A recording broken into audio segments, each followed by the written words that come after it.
Welcome to the Asshole Book Club. I took a pretty long break there because I had a cold, and I was coughing and sneezing and whatnot, having to blow my nose all the time. Still not feeling 100%, so instead of doing an hour-long chapter of a book, I'm just gonna look at a few quick Reddit posts.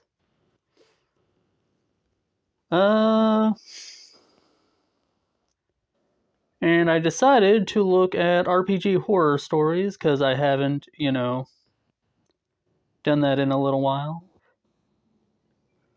So yeah,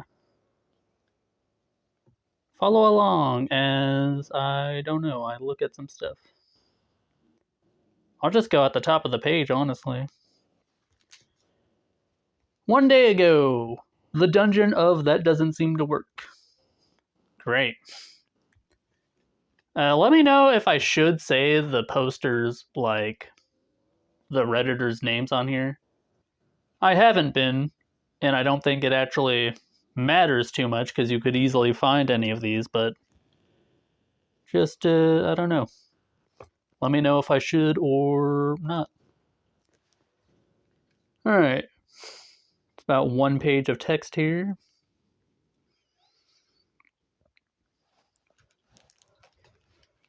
Oh, great. So, we were playing a campaign that was 3.5 / Pathfinder 1E with total magic homebrew overhaul by the DM. Basically, it was a stress test of the system. Well, testing is good, but automatically trying to mix two systems is probably not going to be super functional.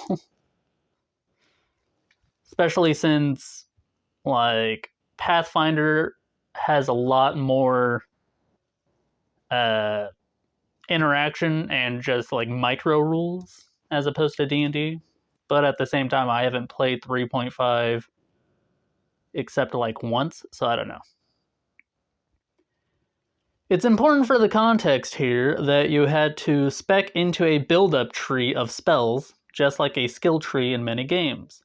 In short, you had to learn certain low-level spells to get to higher-level spells, even if you had no intention of using the low-level spells. I mean, that could be fun. I think skill trees in, like, tabletop games could be an interesting idea, but it has to be done right. The system is fine for wizards and story keepers, which is an intelligence-based bard homebrew class, because they could learn more spells from scrolls to make those prerequisites. However, as a cleric, I could only learn 4 spells per level and couldn't supplement that. And about 50% of my spell library was just prerequisites for the actual spells I wanted. I'd spec'd heavily into summoning and healing / restorative magic to support the party.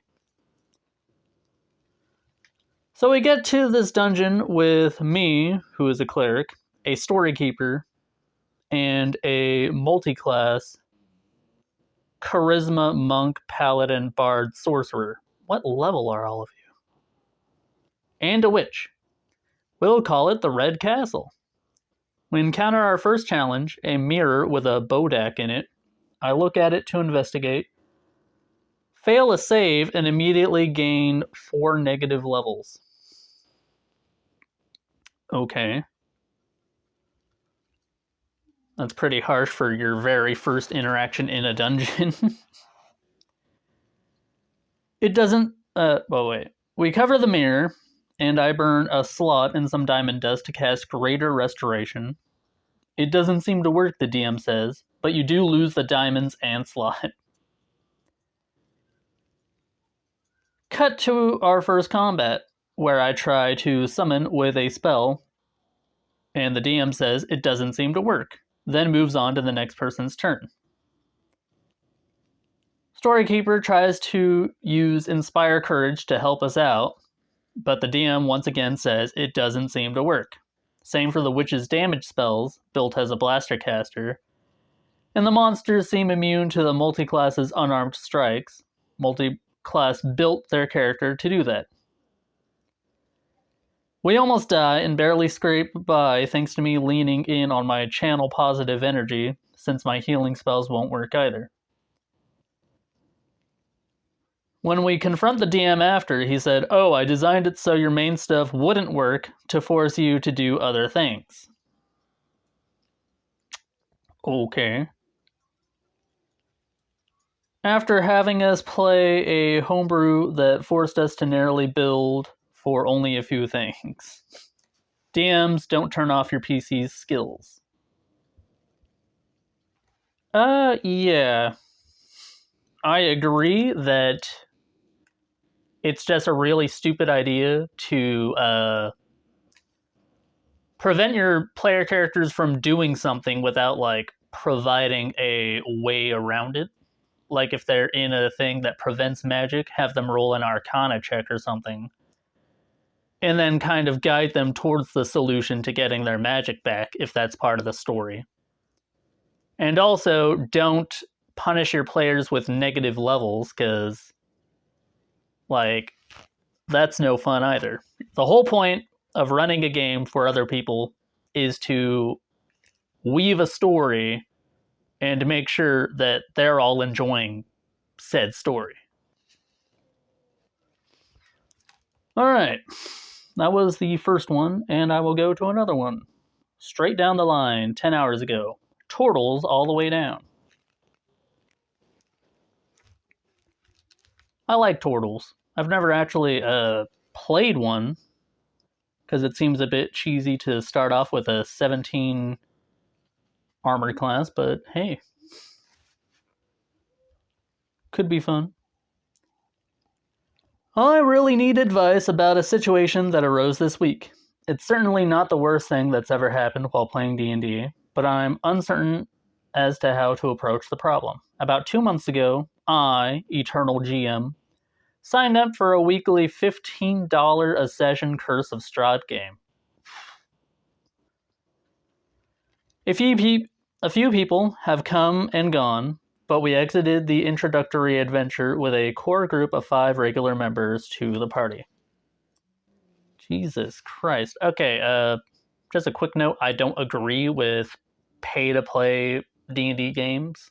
Like, I don't think being a DM is a job that people should be paid for, because they're playing the game too, all right? It's not work. You're playing a fucking game.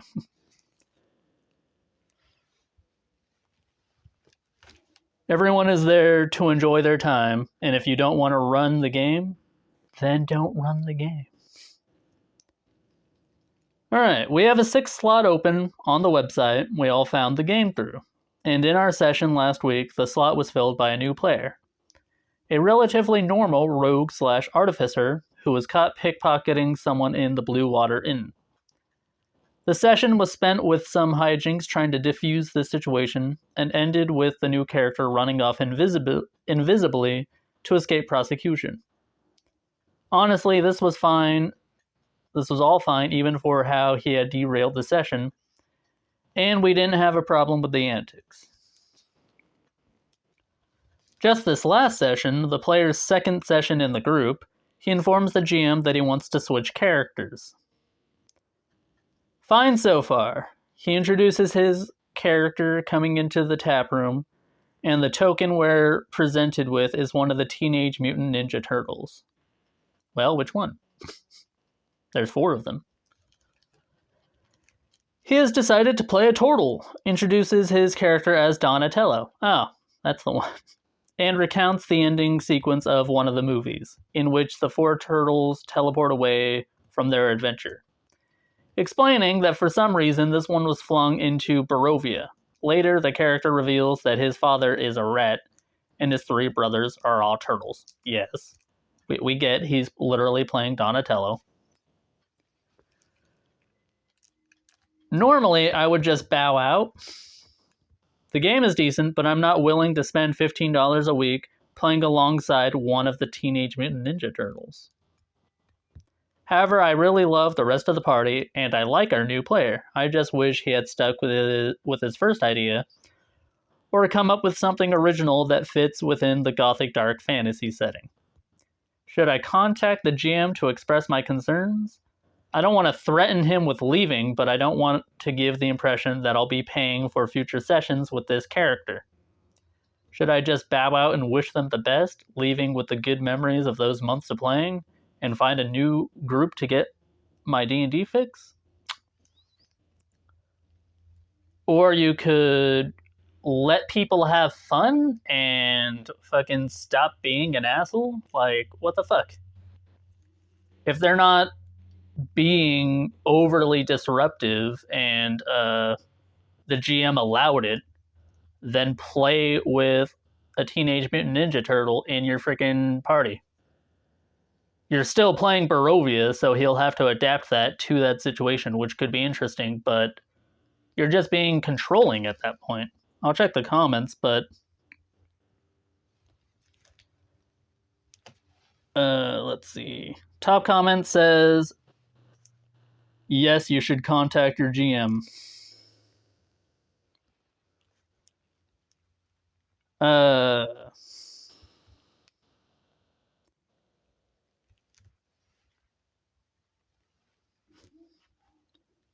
I mean, everyone's saying contact the GM if you have something you don't like, but I feel like you're. Like, I don't know.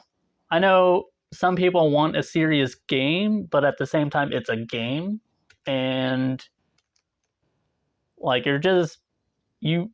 Uh, you don't have any say over other people's characters. If you want to leave over something as small as that, then leave. Like, that person is paying $15 a week, just like you are, and I assume the DM already looked at their character and said, okay, sure, you can play Donatello, the Teenage Mutant Ninja Turtle, and allowed them to bring that character into the game.